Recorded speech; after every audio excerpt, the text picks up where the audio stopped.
Hello everyone, this is Crota giving you part 3 of a shoutcast between OGS The Win and Maka Prime here in the Xel'Naga Caverns. You can see the SCV is now trying to deal damage towards this one infestor here. A fungal growth or something needs to happen. There you go, picking it up.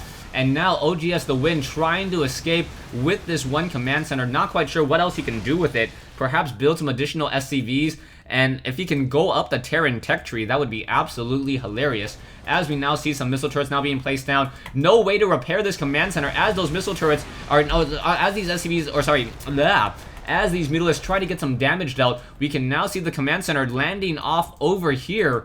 And what will be happening? The command center will most likely train up an SCV, build a barracks, and then perhaps go for a factory. I do not see any additional supply over here on the top right side though.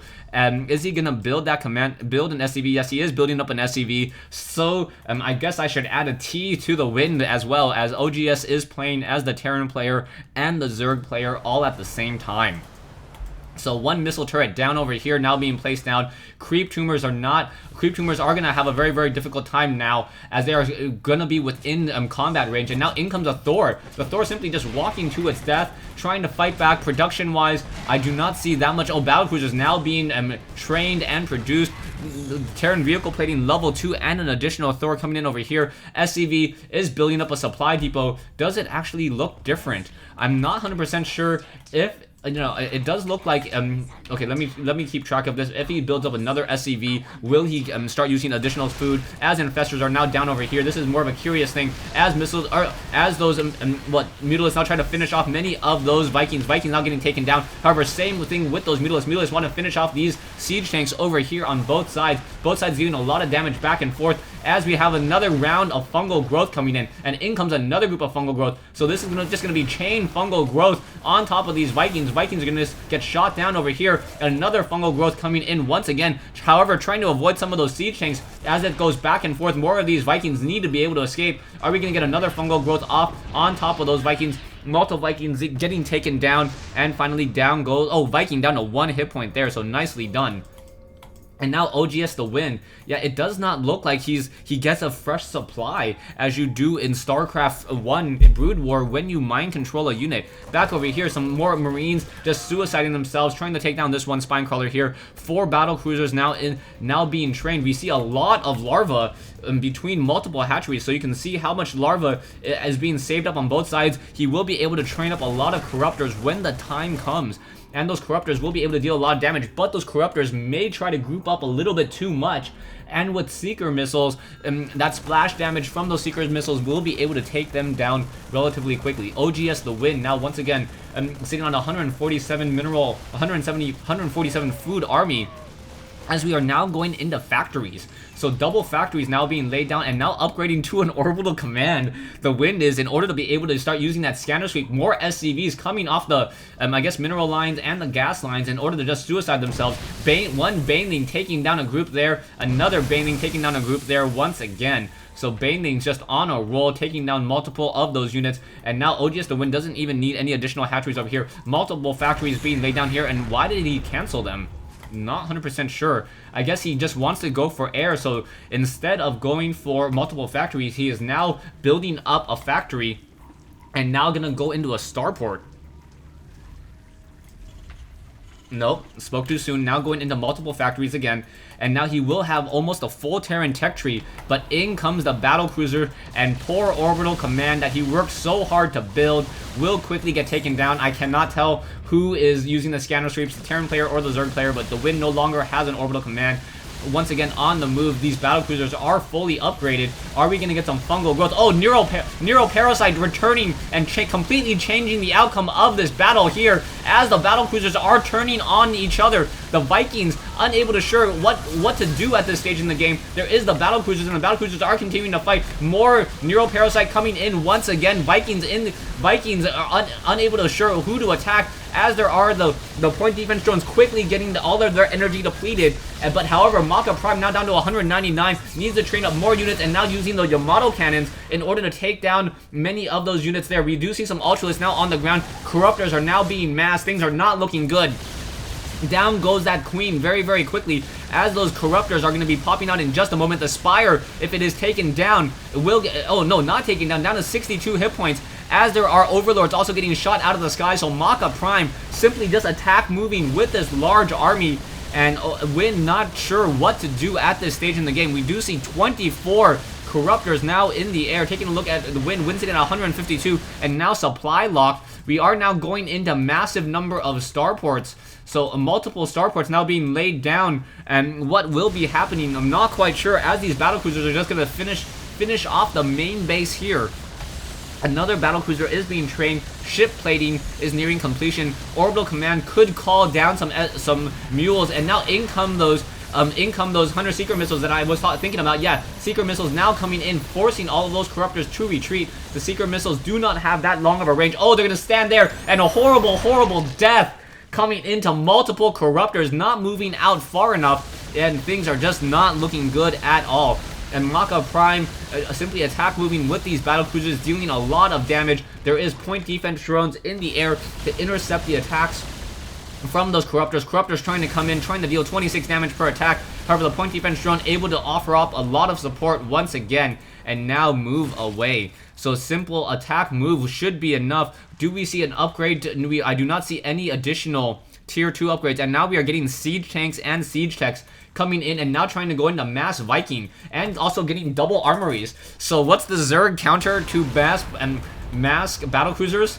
Vikings, of course. Right now we have siege tanks and battlecruisers in the air, offering plenty of support as well. We should probably see, yes, 8 Vikings now being trained, and now is he also building supply depots? That'd be kind of cute, and instead of getting Overlords, getting supply depots in order to build up his army even further.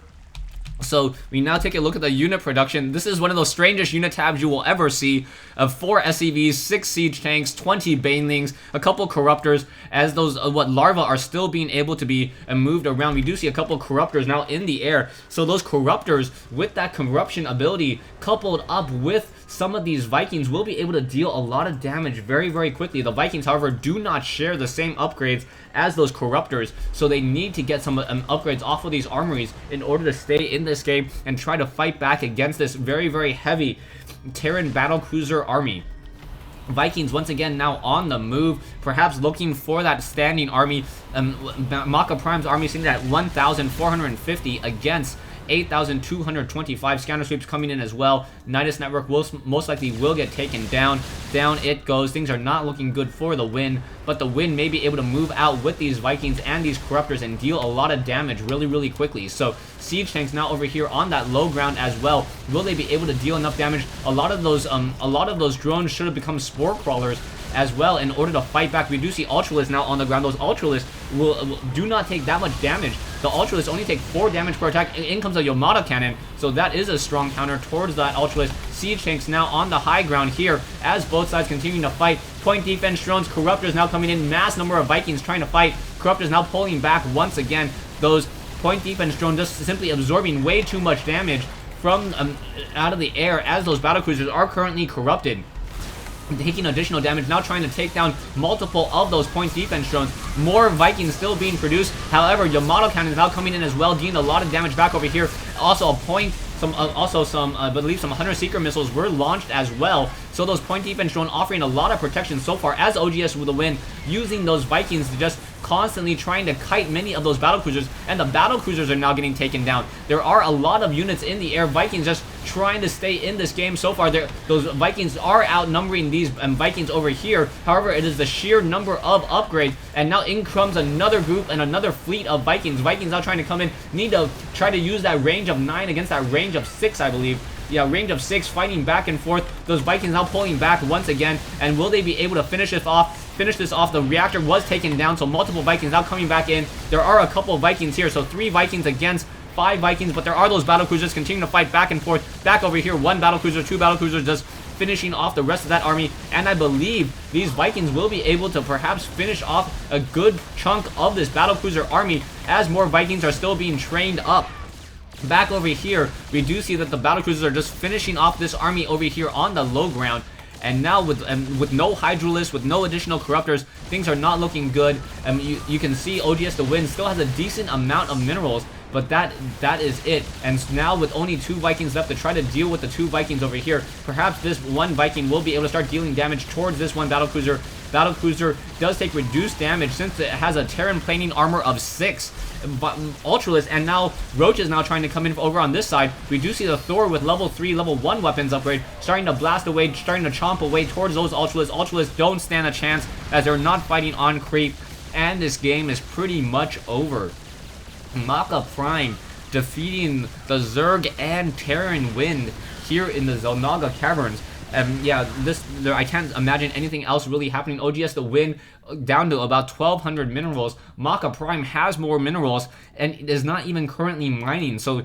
And he is also supply locked. So even if he loses any more resources, he will. Even if he frees up more supply, he will be able to train up a lot more units very, very easily.